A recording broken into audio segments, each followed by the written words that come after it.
এটা কোথায় যাচ্ছি বলো তো? ওই যে বলেছিলাম মার্চের 3 তারিখে সেকেন্ড ব্রাইডের হলদি লুক নিয়ে তোমাদের কাছে তাড়াতাড়ি আসছে ভিডিওটা। এটা হচ্ছে সেকেন্ড ব্রাইডের কাছে হলদি লুক করতে যাচ্ছি। অনেকটা ভেতর রাস্তা ছিল, তাও এই যে চলে এলাম ব্রাইডের কাছে। এবার চলো ব্রাইডকে দেখিয়ে দিই। এবার ব্রাইডকে আমি জিজ্ঞাসা করে নিয়েছিলাম যে ও কেমন লুক চাই সকালের জন্য। ও আমায় বলেছিল যে তুমি তোমার মতো করে সাজিয়ে দাও, কিন্তু যেটা আমার ওপর যাবে। আমি বললাম ঠিক আছে চলো সেরকমই একটা লুক করে দেবো। তো ব্রাইডকে দেখিয়ে দিলাম। দেখো আজকের এই ব্রাইডকে আমার খুব মিষ্টি দেখতে। ওই দিন আমার 3টে ব্রাইডই খুব মিষ্টি দেখতে ছিল। 3টে ব্রাইডের লুকগুলো তোমাদের কেমন লেগেছিলো অবশ্যই কিন্তু ভিডিও শেষে জানাবে। তো এটা হলো সেকেন্ড ব্রাইডের হলদি লুক।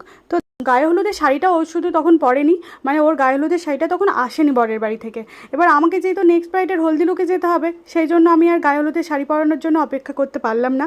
তো ও সেই নিয়ে কোনো কিছু বলেনি, দিদি তুমি আমাকে এই শাড়িটাই পরিয়ে দাও, গায়ে হলুদের শাড়ি এলে আমি চেঞ্জ করে নেবো শাড়িটা।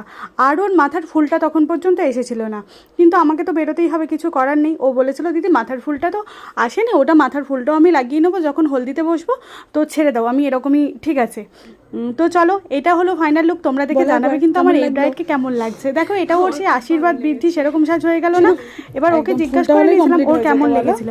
ও শুনতেই পেলে কতটা ভালো লেগেছিল ওর। ওর স্মাইল দেখেই বোঝা যাচ্ছে ও ভীষণ খুশি ছিল।